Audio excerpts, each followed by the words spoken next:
मी सरांना प्रश्न विचारला. आपण खाली बसू असं त्या मुली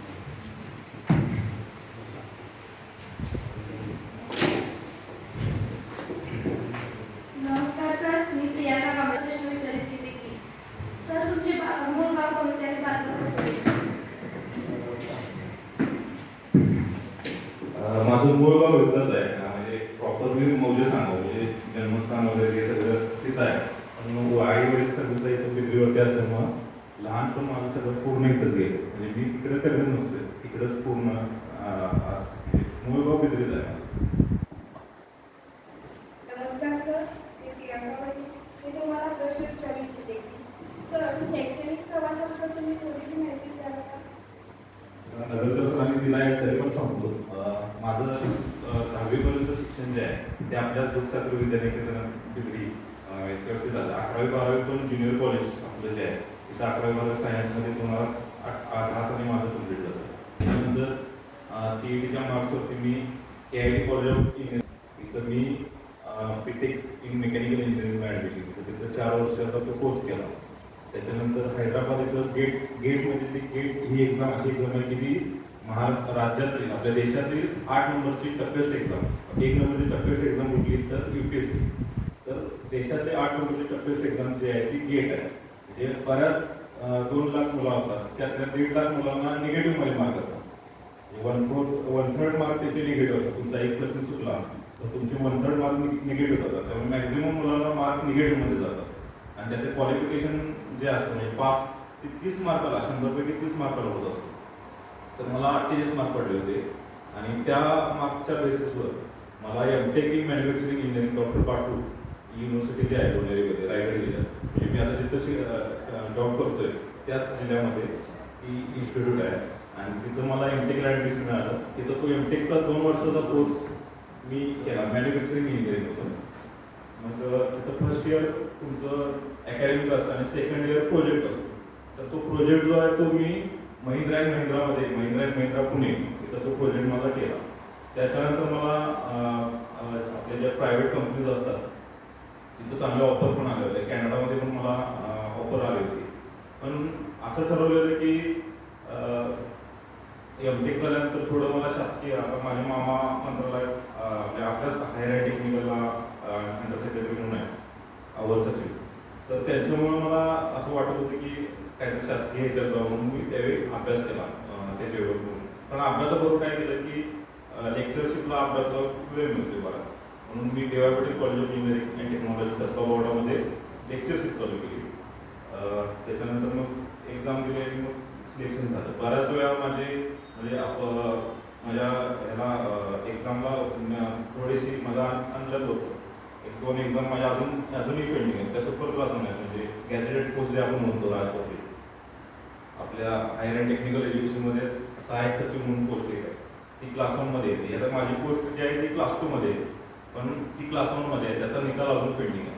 थोडं कोर्ट मॅटर आहे. कोर्ट मॅटर असा आहे की त्याचा जो रिझल्ट आहे तो 5-6 वर्ष लागत म्हणजे नाही. एकदा कोर्टात जर गेला म्हणताना ते शहाण्यानं कोर्टाची पायरी चढू नये तसा प्रकार झाला माझ्या एकदम. त्यामुळे त्याची आता 2019ला मी परीक्षा दिली तरी 6 वर्ष आत होतात त्याची आता. तो निकाल ह्या वर्षी लागतो का बघूया. मग तो निकाल लागला तर मग ही क्लास 2 असल्यामुळे मी ती क्लास 1साठी मी ट्राय करणार. उत्तर झाली नमस्कार सर, मी प्रियांका प्रश्न विचारू इच्छिते की तुम्हाला MBAचा अभ्यास करण्यासाठी कोणाकडून प्रेरणा मिळाली? प्रेरणा म्हणाल तर माझ्या मामांच्याकडून मी प्रेरणा घेतली. कारण ते कधीतरी यायचे इकडं मग आल्यानंतर ते मला फिरायला घेऊन जायचे. फिरायला घेऊन जाताना टोलवरून जाताना त्यांनी फक्त असं कार्ड दाखवलं की टोल माव असायचं. त्यावेळेस असं वाटायचं की आपण पण असं काहीतरी करावं. आपण पण अशी एक्झाम कुठे तर द्यावी आणि आपण पण परीक्षेतून आपण सिलेक्शन व्हावं आपलं असं काही वाटायचं. आपण प्रेरणा म्हणजे आमच्या वडिलांनी लहानपणापासूनच मला म्हणजे आता अविनाश धर्माने गेले. अविनाश धर्म इथे साहेबांचं व्याख्यान असायचं. केशवराव भोसले आपलं हे आहे परवा त्याचं पूर्ण ते चर्चेत होतं नाव तिथं व्याख्यान असायचं. तर ते मला 8वीपासून न्यायचे त्यावेळी आणि त्यावेळी त्या अविनाश धर्मगिरी साहेब जे सांगायचे त्यांच्यावरून पण मी प्रेरणा घेतली की ते UPSC ऑफिसर होते ते, म्हणजे IAS ऑफिसर होते, पण त्यांनी एक 10-12 वर्ष जॉब करून तो जॉब सोडला आणि त्यांनी आपल्यासारख्या विद्यार्थ्यांना मार्गदर्शन सुरू केलं. मग त्यांच्या मार्गदर्शनातून समजायचं की कसे फॅसिलिटी असतात IAS ऑफिसरला किंवा MPSC ऑफिसरला, त्यांच्या मार्गदर्शनातून समजायचं. मग त्याच्यावरून पण प्रेरणा घेतली की आपण असं काहीतरी करूया. म्हणजे त्यांना राहायला बंगला असतोय, त्यांना राहायला गाडी, फिरायला गाडी असते, लागलेली गाडी असते. हे सगळं मला 8वीपासूनच समजायला लागलं. त्यावेळी मी ठरवलेलं की त्यावेळीपासूनच करायचं. थोडासा वेळ झाला मला सिलेक्शन व्हायला, पण अविनाश धर्मगिरी साहेब असतील, माझे मामा असतील, यांच्याकडून मी त्यावेळी प्रेरणा घेतली. नमस्कार सर, मी प्रतिभा पाटील. तुम्हाला विचारले इच्छिते की सर तुमचा MPSCचा प्रवास कसा आहे? MPSCचा प्रवास माझा 2019 साली सुरू झाला. 2019 साली काय झालं, सहाय्यक सचिव, आता कसं असतं MPSC मध्ये, तो पुढे क्वेश्चन आहे झाला, पण आता सांगतो मी, म्हणजे सांगायचं आहे मला त्याबद्दल. तर MPSC मध्ये सरळ सेवा असा एक प्रकार असतो. मी काय झालं, 2017ला MTech झालं माझं. MTech झाल्या मी जॉब आपले DY पाटील कॉलेज ऑफ इंजिनिअरिंगमध्ये सहाय्यक प्राध्यापक पदी माझी त्यावेळी असंच त्यांनी पण इंटरव्ह्यू घेतलेला, त्यांनी रिटर्न टेस्ट घेतली होती.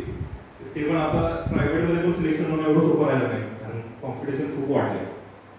आणि असा माझा हे झाला होता की प्रायव्हेट कॉलेज, इंजिनिअरिंग कॉलेजमध्ये लेक्चरशिप केल्यानंतर अभ्यासाला आपल्याला वेळ मिळतो बराच. मग ते समजून मी त्यावेळी ॲडमिशन तिथं मी रुजलो 2017 डिसेंबर 2017 MTech झालेला आहे. आणि तिथनं मग मी तो जॉब करत करत मी अभ्यास सुरू केला. आणि जॉब अभ्यास करत असताना मग 2019ला मी परीक्षा दिली पाहिजे. आणि 2019ला परीक्षा दिल्यानंतर ती सहाय्यक सचिव पोस्ट होती, ती आपल्या हायर टेक्निकल एज्युकेशन, म्हणजे MSBT जे असतं, डिप्लोमा जे ऑथॉरिटी, आपली ऑथॉरिटी शिवाजी युनिव्हर्सिटी आहे, तशी पूर्ण आपल्या राज्यातल्या डिप्लोमा कॉलेज आहेत त्याची ऑथॉरिटी कोण आहे, तर MSBT, Maharashtra board of technical education, ही एक अशी अपेक्स बॉडी आहे. तर त्यांची ती सहाय्यक सचिव म्हणून पोस्ट होती. तर ती पोस्ट मी दिली, त्याची प्री झाली, मेन झाली, इंटरव्ह्यू पण दिला, पण थोडंसं माझं अनलक आहे की तो रिझल्ट अजून पेंडिंग आहे. त्याच्यानंतर मी कंबाईन म्हणून एक्झाम असते आपली, कंबाईन एक्झाम, ते थोडं मी सांगितलं डिटेल्स. तर कंबाईन एक्झाममध्ये पण प्री मेन्स दिली, पण तिथं पण अपयश आलं 2021-22ला. मग 22ला ही एक्झाम दिली, आता जी सिलेक्शन झालं तिथं प्री मेन्स झाली, नंतर इंटरव्ह्यू पण झाला, आणि त्यांनी थोडंसं रिझल्ट पेंडिंगच केला. 2022ची एक्झाम आहे आणि जॉईनिंग मिळालं 2024ला. अशा रीतीनं माझा तो MPSCचा प्रवास आहे. नमस्कार सर, मी सोनई कुंभार. आम्हाला हे जाणून घ्यायचं आहे की हा अभ्यास करत असताना तुम्हाला काही वेगळा अनुभव आला आहे का?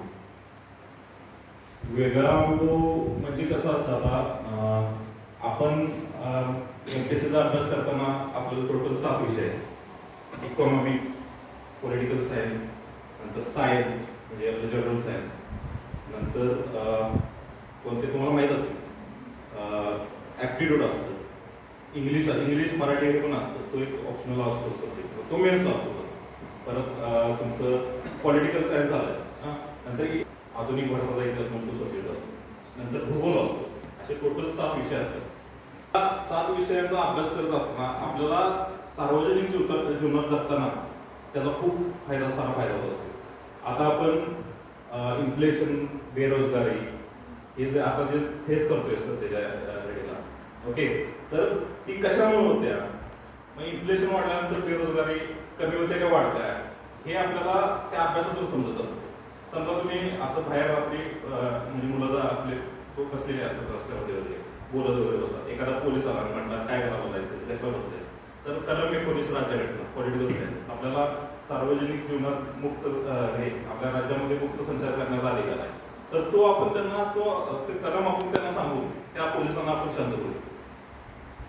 भूगोलमध्ये तुम्हाला विविध किल्ल्यांचा अभ्यास आपल्याला होत असतो. म्हणजे आता रायगड कसा आहे, किल्ल्यांचा क्रम, उत्तरचा क्रम कसा आहे, दक्षिण उत्तर क्रम कसा आहे, आपल्याला फिरताना कुठं प्रॉब्लेम, रस्ता चुकला तर हा घाट कुठला, आता कसं जायचं, आता कुठं जाणार आपण कुठं, म्हणजे हा जो अभ्यास असतोय त्या अभ्यासाचा आपल्याला सार्वजनिक जीवन जे जगत असताना त्याला खूप सारा फायदा होत असतो.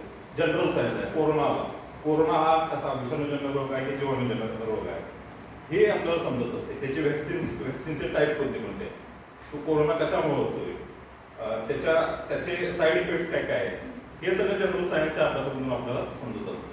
मराठी आपण एखादं पत्र, आता प्रशासकीय सेवेत असताना आम्हाला बराच पत्र व्यवहार करत असतो. तर कसं लिहायचं आहे, त्याची ग्रामर कसं आहे, ग्रामरमधल्या चुका काय आहेत, हे सगळं आपल्याला एमपीएससीच्या अभ्यासामधून समजत असतं. म्हणजे समजा आपण आता 2.5-3 लाख मुलं एक्झाम देत असतो, सिलेक्शन होत असते किती, तर 250-300 लोकांचं सिलेक्शन होत असते. बाकीचे लोकांचं काय, तर ते ज्ञान आपण जे मिळवलेलं असतं ते कुठेही वाया जात नसतं. इंग्लिशमध्ये बरेच व्होकॅबलरून सब्जेक्ट आपल्याला व्होकॅबलरी म्हणजे समानार्थी, सिनॉनिम्स, अँटोनिम्स हे असे विविध प्रकार असतात. तर ते लेटर टाईप करत असताना, लेटर लिहित असताना एखाद्याला, तर ते आपल्याला त्या नॉलेजचा बराच फायदा होत असतो. ॲप्टिट्यूड म्हणजे आपण किती सजगतेने उत्तर देतोय. आता आपल्याला एमपीएससीला पण असे क्वेश्चन येत असतात की तुम्ही अधिकार पदावरती आहे, एखादा मोर्चा तुम्हाला आला तर तुम्ही कसं फेस करणार. तर ह्याचा पण अभ्यास त्या एमपीएससी मधून, त्याच्याला सिसॅट असं म्हणतो आपण, सिसॅट. तर त्या सिसॅट मधून आपण त्याची उत्तरं कशी द्यायची, त्या मोर्चाला कसं उत्तर द्यायचं हे आपल्याला समजत असतं. म्हणजे जो आपण अभ्यास केलेला असतो एमपीएससी, म्हणजे जे 7 विषय तुम्हाला सांगितले, geography, history, political science, general science, aptitude, हे जे विषय आहेत त्याचा कधीही आपल्याला तोटा होत नसतो. आपण जरी एमपीएससीनं आपलं सिलेक्शन झालं नाही तरी आपण पुढं सार्वजनिक जीवन जगत असताना, आपण एक नागरिक म्हणून जगत असताना त्या विषयांचा आपल्याला पुढे नक्कीच 100% उपयोग होत असतो. नमस्कार सर, मी सोनल संबी. मला हे जाणून घ्यायचं आहे की हा सगळा शैक्षणिक प्रवास करताना तुमच्या घरच्यांना कसा पाठिंबा मिळाला? घरच्यांचा पाठिंबा मगाशी आपण सांगितल्या पद्धतीनं, माझे वडील, मी 7वी-8वीत असल्यापासून मला अविनाश धर्माधिकारी साहेब असतील, ईश्वर नांदेवाडे साहेब असतील, तर यांच्या व्याख्यानाला ते स्वतःहून मला न्यायचे. मी नाही म्हणायचो, मला खेळायला वगैरे आवड होती, क्रिकेट खेळायचं, क्रिकेट मॅच बघायची, वर्ल्ड कप वगैरे मी जरा कुठचं बनवतो. त्यांनी टीव्ही घरात बंद करून ठेवले. मग ते कॉलेजला आले की केबल वगैरे हळू चोरून लावायचो, टीव्ही बघत बसायचो. ते आले की मग बंद करायची, वरती नेऊन ठेवायची. पण एवढं लक्ष त्यांचं माझ्याकडे होतं. दुसरी गोष्ट म्हणजे माझे मामा, त्यांनी कायम मला प्रोत्साहित केलं, असं म्हणजे अभ्यास कर, एमपीएससी कशाला करतोस, यूपीएससी कर, असं त्यांनी कायम मला असं म्हणजे लो एम इज क्राईम आपण म्हणत असतो. अब्दुल कलाम साहेबांनी आपल्याला सांगितलं की लो एम इज क्राईम, तर तू कशाला एमपीएससी बघतो, साधा आहे त्याला काय एवढे असलेलं नसतं, IAS कर, यूपीएससी कर, असं म्हणजे त्यांनी मला कायम असं मोठी स्वप्न दाखवत गेले. माझे वडील पण आहेत त्यात.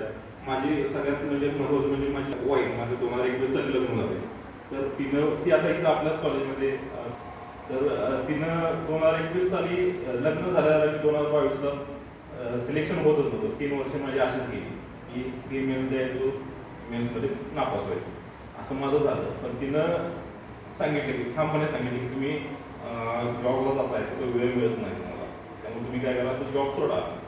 आणि तिनं काय केलं, PhDला ॲडमिशन घेतलं त्या 2022ला.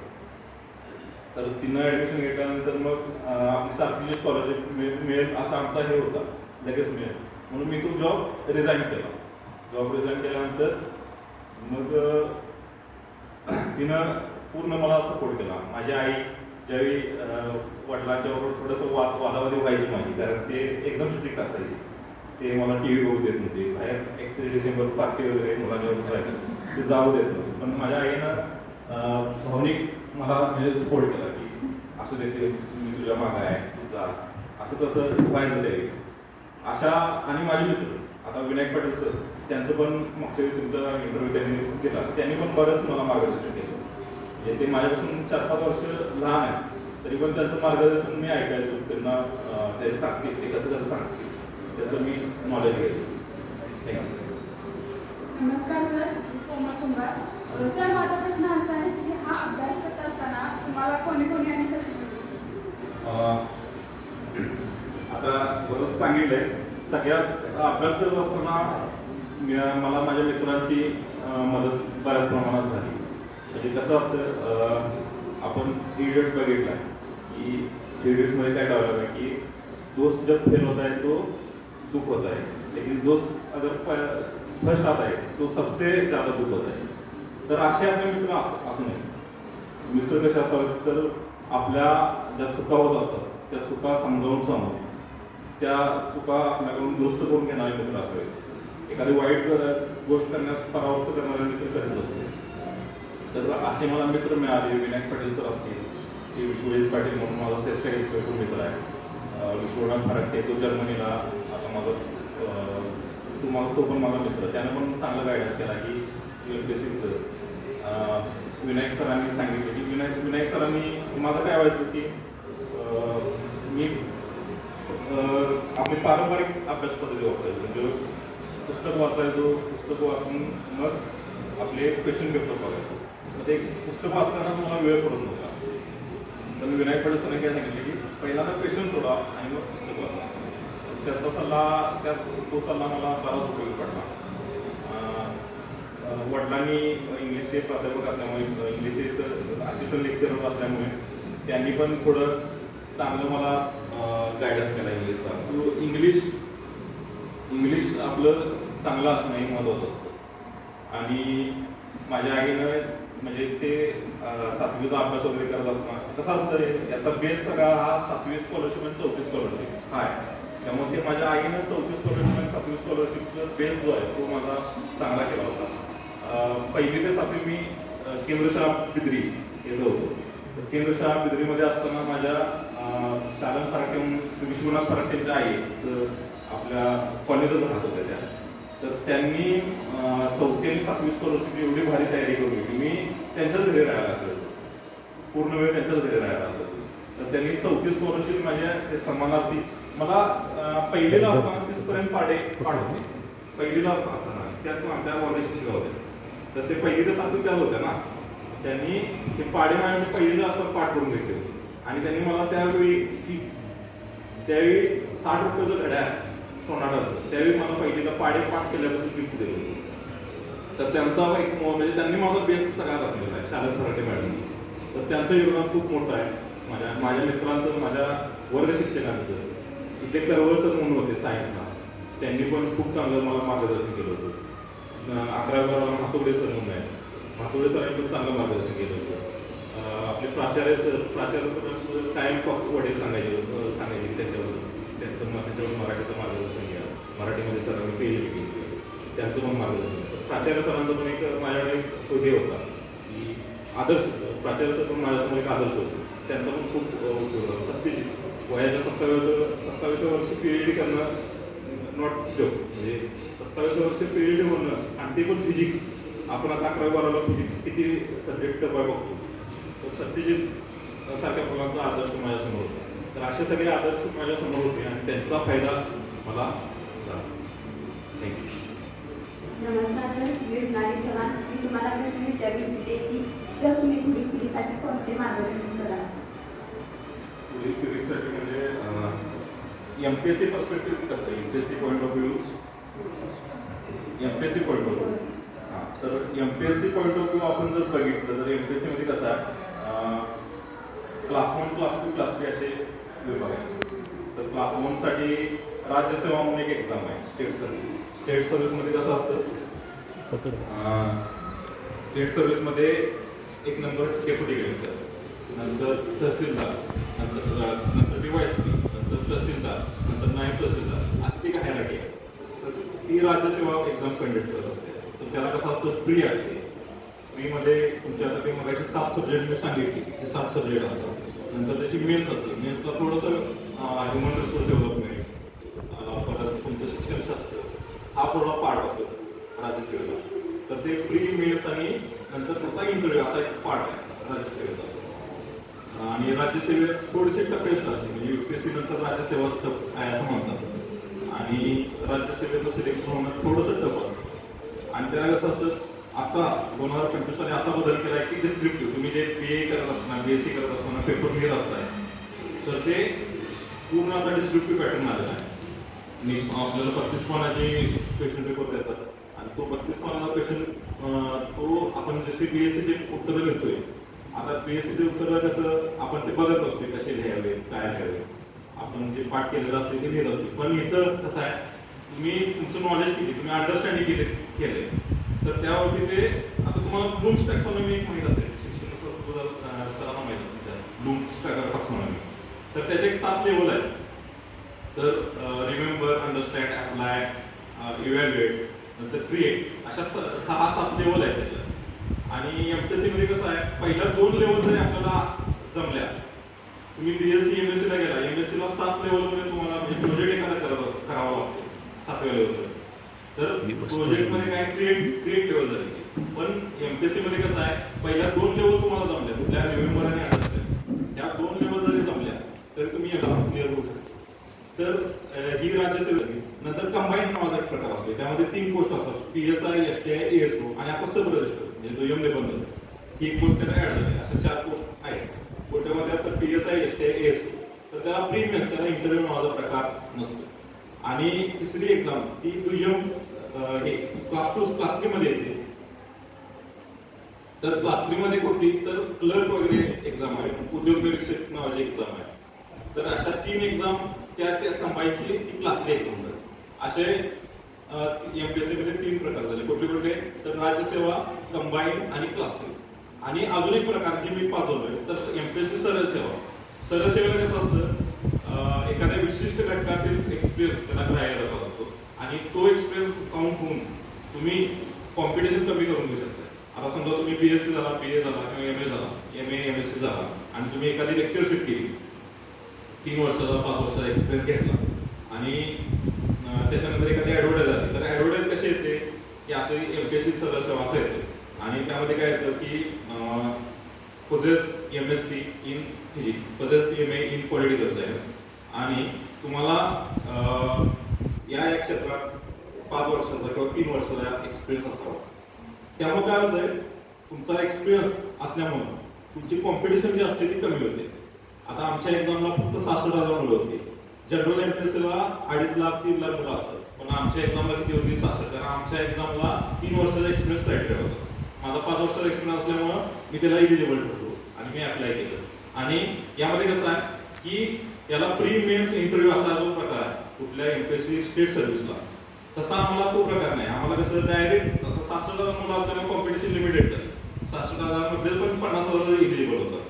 त्यामुळं मला ती डायरेक्ट एकच एक्झाम मिळाली मेन्स, आणि एक एक्झाम मिळाल्यामुळे ती मेन्स पास झाल्यानंतर डायरेक्ट इंटरव्ह्यू आणि इंटरव्ह्यू नंतर सिलेक्शन. म्हणजे असा पण त्याचा आपण मिळवलेला एक्सपिरियन्सचा असा पण फायदा होऊ शकतो. म्हणजे आपली कॉम्पिटिशन कमी होते, अभ्यास कमी करावा लागतो आणि त्यामुळे आपल्याला काय होतं, फायदा कमी झाल्यामुळे, कॉम्पिटिशन कमी झाल्यामुळे ती एक्झाम पास होणं सोपं होतं. म्हणजे तुम्हाला डायरेक्ट एक्झाम मेन्स आणि इंटरव्ह्यू एवढं झालं. इंटरव्ह्यूला मात्र तुमचे 40% मार्क तुम्हाला घ्यावं लागतं, म्हणजे 50% 20 मार्क हे घ्यावेच लागतं. म्हणजे ते तुम्ही एक्सपिरियन्स तुमचा खरा आहे की नाही ते तिथे तुमच्या इंटरव्ह्यूमध्ये चेक केलं जातं. आणि अशा पद्धतीनं असे 4 प्रकार तुमच्या एमपीएससी मध्ये आहेत. कोणते मध्ये तर राज्यसेवा, कंबाईन, क्लास 3 कंबाईन आणि सरळ सेवा, असे 4 प्रकार आहेत. ह्यात तुम्ही ठरवा कोणती एक्झाम तुम्ही द्यायची. तुम्ही जरी एक्सपिरियन्स घेतला तरी 3-4 वर्ष तुम्ही मिनिमम 3 वर्षाचा एक्सपिरियन्स घ्या कुठल्याही क्षेत्रात. आता तुम्ही बीएससी केमिस्ट्री झालं तर एखाद्या इंडस्ट्रीमध्ये जावा, एमएससी केमिस्ट्री झाला एखाद्या इंडस्ट्रीमध्ये जावा आणि 3-4 वर्षाचा एक्सपिरियन्स घ्या आणि तो एक्सपिरियन्स घेऊन तुम्ही एक्झाम द्या. किंवा आत्तापासून जर तुम्ही केला, आता जरी तुम्ही आता अभ्यास चालू केला तरी पण तुम्ही जर डेडिकेटली अभ्यास केला तर तुम्ही कुठलीही एक्झाम क्वालिफाय होऊ शकता. आता 2.5 लाख मुलं असतात तुम्हाला सांगतो, तर 2.5 लाखापैकी खरी कॉम्पिटिशन ही 15,000 ते 20,000 मुलांमध्येच असते. फॉर्म भरायचं म्हणून भरतात सगळे, पण कॉम्पिटिशन ही फक्त 15,000 ते 20,000. त्यात पुण्यात जे 8,000 त्यांचं असतात. पुण्यामध्ये आपले एमपीएससी हबच आहे, सदाशिव पेठ म्हणून आहे, तिथे एमपीएससी हब आहे, तिथंच 8,000 मुलं असतात. तर एवढीच कॉम्पिटिशन, 20,000 जणांचीच कॉम्पिटिशन आहे. त्यातल्या 250 जणांच्या मध्ये पहिल्या, त्यात पण थोडं कॅटेगरी वाईज असतं. ओपन असेल तर पहिल्या 15-20 मध्येच यायला पाहिजे. तर अशा त्या 15-20 मध्ये ओपन असेल तर पहिल्या 15-20 मध्ये यायला पाहिजे. एवढ्या दृष्टीनं तयारी करावी लागेल. आणि कसं आहे, बेसिक तुमचं चांगलं असायला पाहिजे. म्हणजे 5वी ते 12वीची जी पुस्तकं आहेत आपली, अभ्यास एमपीएससीला काय वेगळा नसतो. 5वी ते 12वी तुम्ही जे केले तेवढंच असतं. म्हणजे कोणते कोणते विषय मी मगाशी सांगितले तुम्हाला, विषय कुठले, history, geography, science, political science, भूगोल, हे तुमचे इंग्लिश, मराठी, हे ॲप्टिट्यूड, हेच विषय असतात. फक्त तुम्ही डेडिकेटली ते थ्रूआउट ते तुमचं स्टडी केला कुठल्या आपल्या शालेय पुस्तकांचा. आणि एनसीईआरटी नगरकर सर आहेत, नगरकर सरांनी आपल्या विनायक पाटील सरांना बरीच मदत केली होती की एनसीईआरटीची पुस्तक, त्यांचा इंटरव्ह्यू मी बघितला लास्ट इयरचा. तर NCERT ची पुस्तकं मिळत नसतात जनरल अवेलेबल. आपली स्टेट बोर्डची अवेलेबल होतात, पण NCERT ची अवेलेबल होतं ते सरांनी त्यांना मिळवून दिली होती बऱ्याच जणांना. मला पण ते पुस्तकाचा बराच फायदा झाला होता. NCERT ची पुस्तकं जी आहे आणि आपली स्टेट बोर्डाची पुस्तकं ही तुम्ही एकदम चांगल्या पद्धतीने त्याचं वाचन केला तर MPSC मध्ये 100 क्वेश्चन जे असतात त्यातले 60 क्वेश्चन हे NCERT, स्टेट बोर्ड आणि PYQ म्हणजे काय, प्रिव्हियस इयर क्वेश्चन्स, ह्यातलेच क्वेश्चन असतात. आणि 40च क्वेश्चन, 40 मध्ये पण 15-20 हे जनरल करंट अफेअर्स म्हणून असतो विषय. करंट अफेअर्स म्हणजे काय, चालू घडामोडी, म्हणजे मागच्या 1 ते 1.5 वर्षाच्या चालू घडामोडीचा जो अभ्यास असतो, राष्ट्रीय लेवलच्या, आंतरराष्ट्रीय लेवल, आपले खेळाडू, क्रीडा घडामोडी, राजकीय घडामोडी, ह्या सगळ्यांचा अभ्यास तो 15 क्वेश्चन असतात. म्हणजे 75 क्वेश्चन हे तुमचे सगळे काय कसे झाले की जनरल तुमचा जो स्टेट बोर्ड NCERT यातलेच क्वेश्चन असतात, बाकी काही वेगळं नसतं. तर ते तुम्ही बेस तुमचा क्लिअर केला आणि थोडेसे रेफरन्स बुक्स आहेत ते वाचले तर कुठलीही एक्झाम तुम्ही क्वालिफाय होऊ शकता. ते काय अवघड नाही जास्त. थँक्यू. नमस्कार सर, मी गौरी राजेंद्र घारे. आम्हाला हे जाणून घ्यायचं आहे की आम्ही ही परीक्षा देण्यासाठी आम्हाला काय करावे लागेल व त्याची सुरुवात कशी करावी लागेल? सुरुवात म्हटलं तर आता जे तुम्हाला अवघड जाणारे सब्जेक्ट असतात, आता समजा बऱ्याच तुमचं जर आर्ट्स बॅकग्राऊंड असेल, बॅचलर ऑफ आर्ट्स मराठी, तर आर्ट्स बॅकग्राऊंडला ॲप्टिट्यूड, जनरल ॲप्टिट्यूड म्हणतो तो सब्जेक्ट थोडासा टफ जात असतो. म्हणजे त्याला कसं असतं, मॅथमॅटिक्सचा अप्रोच जास्त असतो. म्हणजे ही ट्रेन त्या ट्रेनला किती मिनिटं ओढली, त्यातून ट्रेन विरुद्ध दिशेने जाते तर ह्या ट्रेनला ती किती सेकंदात पास करेल, हे असं म्हणजे इम्पॅक्ट क्वेश्चन असतात. म्हणजे तुम्हाला ते क्वेश्चन कसं एकदम कमी टाईममध्ये सोडवायचे असतात. तर थोडंसं ते म्हणजे मागचा अनुभव असे काय सगळ्यांनाच नसतं, तुम्हाला चांगलं येत असेल ते, पण बऱ्याच जणांना आर्ट्स बॅकग्राऊंडच्या लोकांना थोडंसं टफ जातं ते. तर त्याचे विविध प्रकारचे क्लासेस अवेलेबल आहेत. आपण सगळे आता स्मार्टफोन वापरतोय अँड्रॉइड, तर त्यामध्ये आपण जर ते क्लास लावले तर आपण घरात बसून कोणताही क्लास लावायची गरज नाही. म्हणजे बाहेर पुण्यातच जायला पाहिजे अशी काही आवश्यकता नाही. पण तुम्ही आता तो हे केला तसा एखादा तुम्हाला सब्जेक्ट टफ जातोय, जनरल सायन्स तुम्हाला जसं टफ जात असतो बऱ्यापैकी, कारण तुमचं बॅकग्राऊंडच नसते. हे आमचं सायन्स BSc वाले कसे त्यातच असतात, BSc केमिस्ट्रीवाले, BSc मायक्रोबायोलॉजी असेल किंवा BSc बायोलॉजी, बॉटनीवाले पूर्ण त्यातच असतात. पण तुम्हाला थोडंसं त्याच्यापासून तुम्ही लांब गेलेला असता, तर तुम्ही त्या विषयापुरता जर एखादा क्लास लावला तरी चालू शकते. तेवढाच क्लास लावायचा आणि त्यासाठी पुणे मुंबईला जायची गरज नाही. आपण बरेच ते पुणे मुंबईत जे शिकवतात त्याचं लाईव्ह आपल्या त्या मोबाईलमध्ये स्ट्रीमिंग होत असते, त्याचं इंटरॅक्शन पण होत असते. तर एखादा क्लास तुम्ही तिथं तशा पद्धतीने लावला तर चालेल. तसं काय क्लास लावायची त्याची आवश्यकता नाही, एवढं ते अवघड नसतं. पण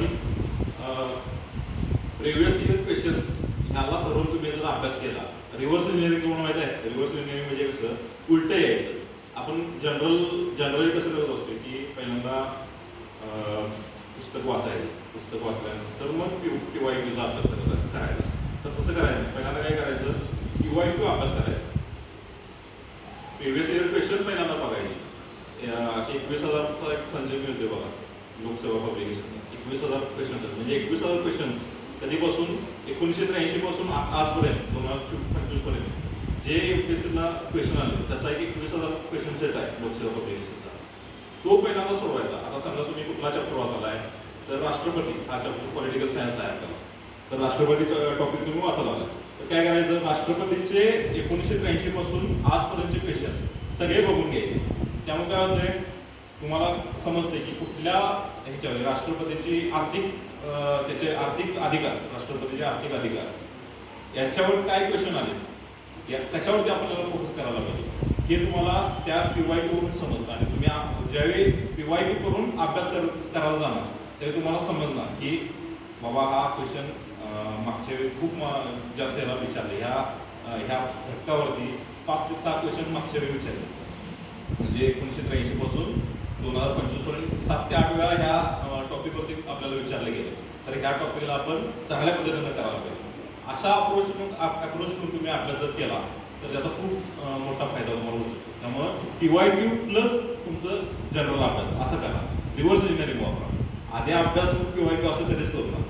काय करा तर PYQ पहिल्यांदा वाचा, PYQचा चांगला अभ्यास करा आणि मग जनरल तुमचा पुस्तक जे आपण जनरल जो अभ्यास करतो तसा अभ्यास करा. थँक्यू. नमस्कार सर, मी प्रार्थना कांबळे. मला तुम्हाला असा प्रश्न विचारायचा आहे की या अभ्यासाबरोबरच तुम्ही तुमचा अन्य छंद जोपासला आहात का? हां, अभ्यासाबरोबर अन्य छंद जोपासणे खूप म्हणजे मोठी काळाची गरज आहे. मला क्रिकेटचा छंद आहे, म्हणजे क्रिकेट खेळायची खूप आवड आहे. त्यामुळे काय होतं, क्रिकेटची आवड असल्यामुळं लिडरशिप स्किल्स जे आहेत ते आपले प्रशासकीय लाईनमध्ये आपल्या प्रशासकीय जीवनात आपल्याला लिडरशिप स्किल असण्याची खूप गरज असते. तर क्रिकेटमध्ये कसं असतं की एक टीम असते, त्याचा कॅप्टन असतो. मला जरा क्रिकेट चांगलं खेळायला येत असल्यामुळे मला कॅप्टन करायचे.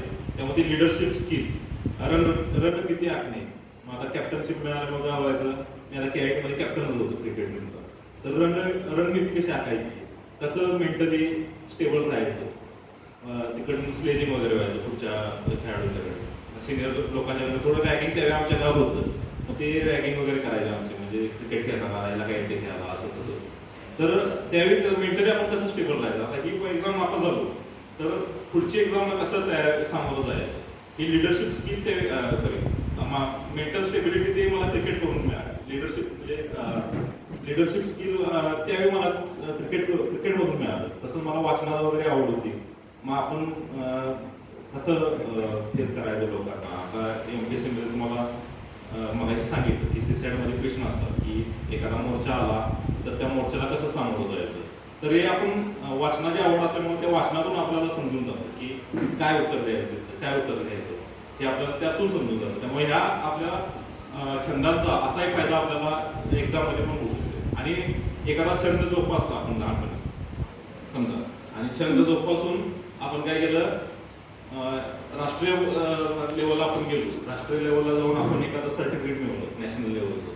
तर त्या सर्टिफिकेटचा एखादा राष्ट्रीय लेवल असे गेम तुम्ही घेऊन आला, लांब उडी, उंच उडी किंवा काय असेल ते रनिंगमध्ये, तर ते तुम्हाला सर्टिफिकेट मिळालं तर त्याचं आरक्षण पण आपल्याला 5% आहे, खेळाडूचं आरक्षण. आणि खेळाडूचं आरक्षण, खेळाडू कमी असेल की बोगसच खेळाडू आहेत आता, म्हणजे आता नाही ते इथनं मागं व्हायचं.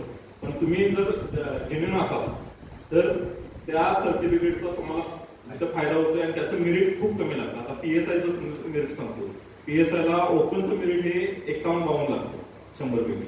पण खेळाडूचं मेरिट हे 19 लागतं. म्हणजे एवढा डिफरन्स तुम्हाला 19 मार्क कुणी काढू शकते. म्हणजे तुम्ही आता जाऊन जरी एक्झामला बसला तरी 19 मार्क पडतात. मागच्या वेळी 18 मेरिट आलेलं क्लासमध्ये.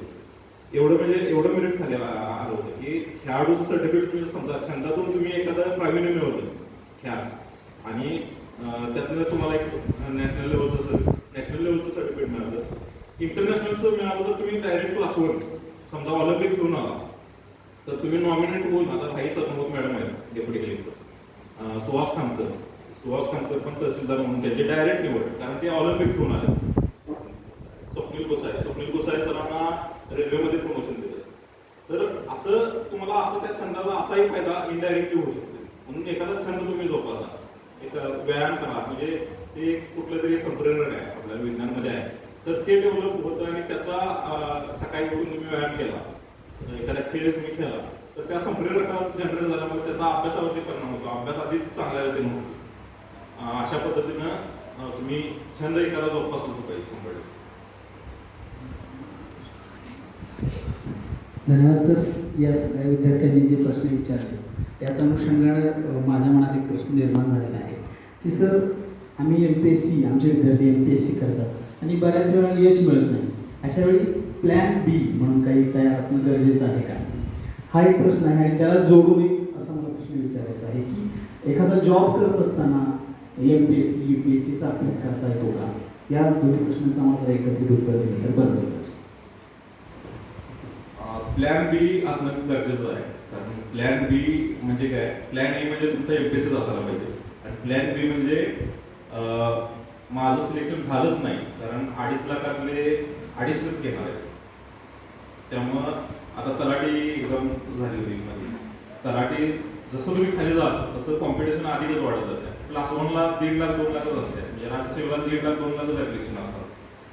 PSISK ला 3-3.5 लाख ॲप्लिकेशन असतात आणि तलाठी वगैरे केला तर 11 लाख, मागच्या तलाठी एक्झामला 11 लाख सर्व ॲप्लिकेशन. तर आपला प्लॅन बी हा नक्कीच असायला पाहिजे. कारण प्लॅन बी ठेवताना असा ठेवायचा की त्याची पण आपण MPSCच्या अभ्यासाबरोबर त्याची पण तयारी काहीतरी करायलाच पाहिजे. कारण 250 अशा जागा निघत असतात. 250 असं किती म्हणजे 2.5 लाखात फक्त 2.5च घेणार आहे. त्यामुळे तुमचा एखादा प्लॅन बी तयार असायलाच पाहिजे, असणं गरजेचं आहे.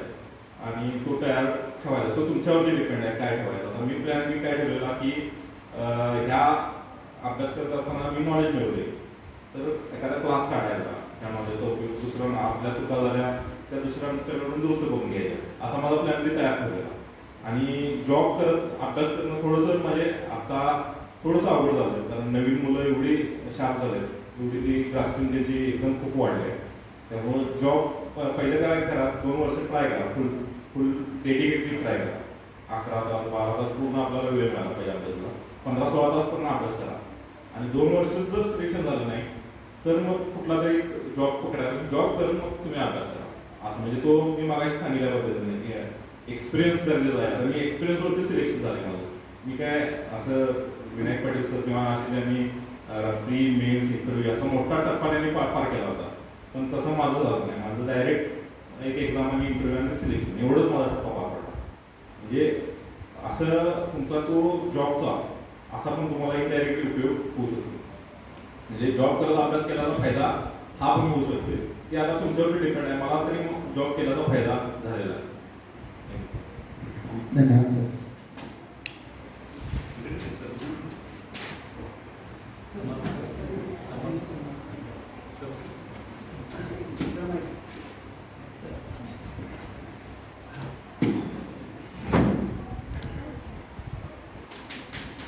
ग्रामीण पत्रकारिता आणि जनसंवाद या कार्यक्रमाच्या अनुषंगाने पत्रकार अभिषेक पाटील यांची प्रकट मुलाखत प्रॅक्टिकलचा भाग आहे तो आपण अतिशय चांगल्या पद्धतीने संपन्न केला.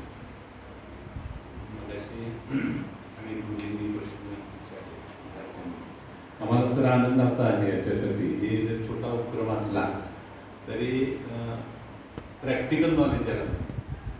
प्रत्यक्षात मुलं उत्तरपत्रिका लिहिणारच आहे त्या विषयाची, पण ज्याला प्रत्यक्ष पत्रकारिता काय असते, कसे प्रश्न विचारावे, कशी तयारी करावी, प्रश्न विचारल्यानंतर आज तर त्यांना बराच फायदा झाला त्यांच्या आयुष्याच्या दृष्टीने. आणि तो आम्ही अंक काढतो, त्याला जाहिराती गोळा करणं हा हिची पॉलिसी, ज्याला व्यापारी पॉलिसी म्हणतात. गोड बोलून जाहिरात द्यायला आणि मग त्याला पटवून द्यायला, तेव्हा तुमची जाहिरात अनेक लोकांच्याकडे पोहोचणार, मग तुमचा माल खरेदी करणार. असे बाजारामध्ये जाऊन एखादी वस्तू खरेदी करणं ही प्रत्यक्ष त्याचा अनुभव त्यांना मिळत असतो. या निमित्तानं काल प्रदीप सर आणि आमची सगळी विद्यार्थी आहेत, कुणाची मुलाखत घ्यायची. पहिल्या वर्षी तरी अशा अडचण झाली कुणाची मुलाखत घ्यायची, मग त्यांनी माझीच मुलाखत घेतली. गेल्या वर्षी विनायक पाटलांची घेतली आणि त्याला अभिषेक आहे आपला घरचा आहे. आपल्या माणसा असं जरी असली, घरची जरी असली तरी किती तयारी केली तुम्हाला कळालं असेल. आपण PA करत असताना, BSc करत असताना किती त्रास होतो तुम्हाला माहिती आहे, पण किती त्यांनी सहन केले बघा. म्हणजे आई वडील शिक्षक, त्याच्यानंतर मामा मग अधिकारी, आजोबा त्यांचे शिक्षक, आणि या सगळ्या पार्श्वभूमीवर ज्याला आपण म्हणतो शुद्ध विद्यापीठी खैर असावं मुक्ती, असं एक चांगलं मुलगा तुमच्यासमोर आला की ज्याने अतिशय म्हणजे त्यांनी सांगितलं की मला TV बघायचा नाद होता, पण वडील ती TVची केबलच काढून ठेवायची. क्रिकेटचा नाद होता, मला खेळू द्यायची नाही. मग आई थोडीशी सांभाळवली. आपल्याकडे ते घरात ते असते, वडील कडक असले तर आई थोडीशी मो असते, आई कडक असले तर वडील थोडीशी मो, आणि हे बऱ्यापैकी पाहिजे. नाहीतर मुलं आई वडिलांना कुठेही कुणी सांगता यायचं नाही. हे याच्यासाठी सांगतो की दोघांतलं कोणतरी करेक्ट पाहिजे, म्हणजे व्यवहार ज्ञानाला, हे व्यवहार ज्ञान आहे सगळ्याचं. मी माझ्या चिरंजीवचा उल्लेख केला, तो इथं 10वीपर्यंत शिकला, नंतर तो बाहेर गेला, आता कन्यापर्यंत PhD करते. एवढ्यासाठी सांगतो की खायच्या वेळेचं लाड मुलांचं करायचं, पण अभ्यासावर जर ते कडक नाही वाटले तर आज हा मुलगा तयार झाला नसता. मग आज कुठेतरी डिग्रीच्या त्या रोडवर फिरत असल्यावर तुम्हाला दिसला असता, पण त्यांनी कडक धरून घेतलं की बाबा हे तुला करायला पाहिजे. आणि लहानपणापासून आई वडिलांनी सांगितलं की सारखी सर म्हणायची. अजून सुद्धा सरांना ते व्याख्यान कोल्हापूर असले मला फोन करतात, सर ते अमुक व्याख्यान आहे. आणि आम्ही अजून जातो. आता आम्हाला काही परीक्षा द्यायचे नाही दोघांना, सर काय निवृत्त झाले, मी आता निवृत्तीच्या टप्प्यावर, सगळे आम्ही लोक. परंतु त्याचा फायदा असा होतो, मग सी डी देशमुख सरांचा उल्लेख केला, वा गावामध्ये त्यांचं आता सिलेक्शन आहे त्या गावात. तर सी डी देशमुख UPSCला निकाल बघायला गेले, सगळी मुलं सगळी थांबली आणि सी डी देशमुखांनी विचारलं की दुसरा नंबर कुणाचा आहे, तिसरा कुणाचा आहे. मग त्यांनी सांगितलं अरे तुम्ही दुसरा तिसरा काय विचारता. तर सी डी देशमुखांनी सांगितलं की माझा पहिला नंबर असणार, मी दुसरा तिसरा विचारतो. किती आत्मविश्वास असेल बघा, इतकं अभ्यास करावा लागतो, इतकं नियोजन करावं लागतं तर ते यश मिळतं. सहजाच आज ती खुर्चीवर बसले, ती पद आहे म्हणून तिकडे जाऊ नका, पण त्याची बालपणापासून पार्श्वभूमी 4वी 7वीला कसं केलं, आई वडिलांनी शिक्षक असून दुसऱ्या शिक्षिकेच्या ताब्यात त्यांना दिलं. म्हणजे आता त्या पण मॅडम माझ्या ओळखीच्या आहेत म्हणून तुम्हाला सांगतो. त्यांचा मुलगा जर्मनीला. म्हणजे ही जी मुलं घडतात ही कित्येक वर्षांची तपश्चर्येचं फळ आहे. एका दिवशी BA झालो, BE सरचा आता MPSC करूया किंवा UPSC करूया, एवढी सोपी कुठे काय प्राध्यापक व्हायचं त्याला आणि काय झालं. तर ही सगळी पार्श्वभूमी, कौटुंबिक पार्श्वभूमी, त्याचा त्या संधीचा त्यांनी फायदा घेतला, दुरुपयोग केला नाही. म्हणजे आई वडील शिक्षक आहे कसं वागायचं असं नाही, तर त्यांचे काही जबाबदारी असतात, त्यांनी ती जाणीव असते. आता स्वप्नाने पाठीमाग बसले, त्या पण आता आमच्याकडे ते PhD करत, त्यांच्या सौभाग्य होते, मग नाव त्यांनी घेतलं. त्यांनी पाठिंबा दिला की तुम्हाला हे नाही करायचं, हे करायचं आहे. ही जी कौटुंबिक पार्श्वभूमी असते किंवा हे असतं, काय वेळा मग त्यांना राग पण असायला, काय वाईट म्हणजे सांगते काय कळते नाही, असं नाही त्यांनी केलं. की त्यांना काय म्हणायचं आहे की ते त्यांनी जाणून घेतलं, किंवा आईला काय म्हणायचं आहे, वडिलांना काय म्हणायचं आहे, शिक्षकांना काय म्हणायचं आहे. आम्ही चिडतो काय वेळा तुमच्यावर की असं नाही असं पाहिजे, किंवा शिस्तीच्या दृष्टीने विचारतो, आय कार्ड का वापरा, ड्रेस कोड का वापरा, हे संस्कार होतात. आणि संस्कार हे करावे लागतात. त्याला मी मराठीमध्ये असं म्हणतो की ओव्या ह्या शिकाव्या लागतात, शिव्या काही शिकाव्या लागत नाही. पटकन कुंजवले लगेच उच्चार होतो त्याचा. आणि कोल्हापूर जिल्हा तर प्रसिद्ध आहे त्यामध्ये, आणि आपले हे परिसर पितृ पंचकृषी काय मी सांगत नाही जास्त.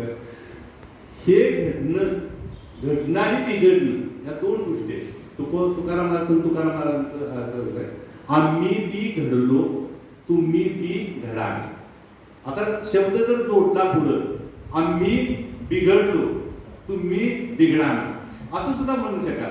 तो बी आहे तो इकडे जोडा, आम्ही बीला जरा जोडून घ्यायचा, आम्ही बी घडलो. ही सगळी घडलेली माणसं आहे आणि तुम्हाला घडायचं, तुम्ही बी घडा, घडवायचं. आणि घडवायचं तर कुंभारला माहिती आहे की माती कशी घडवते, मग त्याचं संक्रांत करायची की मोठं मडकं करायची का डेरा करायचा हे त्यांच्या हातात असतं.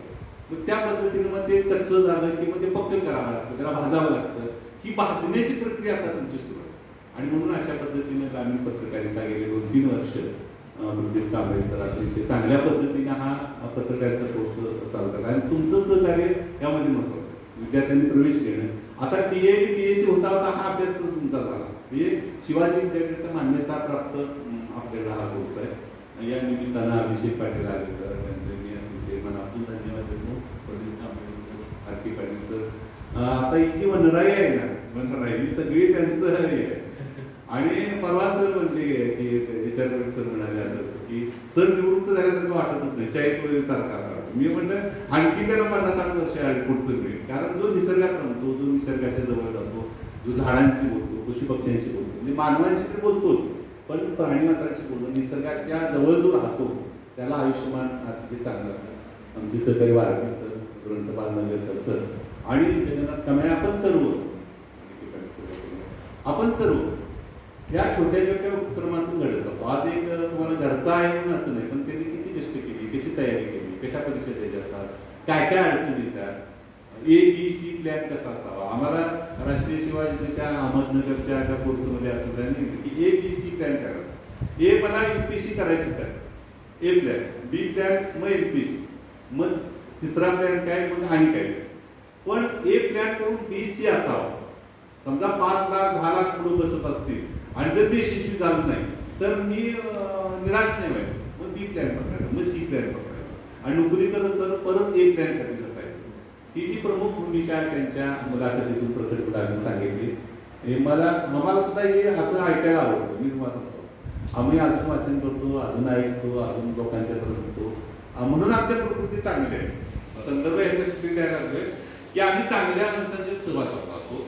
चांगली माणसं कशी घडली, कसे आता ही नवीन पिढी आहे, आमच्या मुलाच्या समवयस्कर तो नवीन पिढी आहे, त्यांचे काय विचार आहेत बाबा, त्यांचं ते आमच्या जुन्या पिढीचं काय वेगवेगळ्या प्रकारचं नातं आहे, ती कशी घडत जातात, त्यांना कसं घडवताना आम्हाला मगाशी त्यांना म्हटलं की वडिलांनी मुद्दाम त्यांच्याबरोबर त्यांच्या सवयीनं मुद्दाम बोलवलं, घरात असले की जरा ना मग या काय सांगणार आहे किंवा मला माहिती आहे सगळं, असं नाही.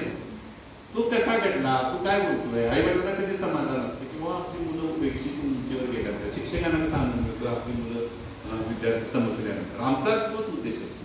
या उद्देशानं आपण ग्रामीण पत्रकारितेच्या या प्रॅक्टिकल ज्याला म्हणतो नॉलेज, तुम्ही सुद्धा छान प्रश्न विचारले, नाव सांगणं, मग ते प्रश्न विचारणं, हे सुद्धा तुम्हाला पुढच्या काळामध्ये उपयोगी होणार, जीवनामध्ये उपयोगी होणार, नोकरीला तरी 100% उपयोगी पडणार आहे, पण जीवनामध्ये सुद्धा उपयोगी पडणार. आपला परिचय करून देणं, मग समोरच्याला त्याचं काढून घेणं, ही सुद्धा एक विधी असते. आपण एखाद्या दुकानात गेलो की साड्यांच्या दुकानात गेलो तर तो माझ्या या माझं आम्हाला साहेब या बसा बसा, आम्हाला साहेब कोण आयुष्यात म्हणायला नसतं, तिथं तरी साहेब म्हणतात. आणि मग साड्यांचं 1 2 3 किती साड्या टाकतात तुम्हाला ते कपडे किती भर भर भर टाकतात, तुम्हाला ती घ्यायलाच लावतात आणि पटकन एक नाही पसंत घे, अहो ताई घ्या की तुमच्या गोऱ्या रंगाला शोधून दिसेल असं तो म्हणतो. मग ताईला माहिती असतं आयुष्यात नवरा म्हणत नाही, भाऊ म्हणत नाही, वडील म्हणत नाही, किमान सेल्समन तरी माझ्या गोऱ्या रंगाला बाबा पाहणार, त्या उद्देशाने ते माळसूच करायचं. तुमच्या रंगाशी त्याचं सेल्समॅनचं काही देणं गेलं नाही, त्याला ती साडी नकोची असते. हे अशासाठी हे अनुभवाचे बोल आहेत, ते अनुभवाचे बोल प्रत्यक्ष नोकरीच्या निमित्तानं, एमपीएसच्या परीक्षेच्या निमित्तानं त्याने आपल्याला सांगितलं, त्याबद्दल मी पुन्हा एकदा तुम्हा सगळ्यांचं कौतुक करतो, त्याचं कौतुक करतो. पुढच्या परीक्षेचा निकाल लागायचे, आम्ही अभिनंदनाचा वाट पाहतोय, ती सुद्धा तुम्ही परीक्षा यशस्वी व्हावी अशी मी सदिच्छा देतो. थांबतो, धन्यवाद.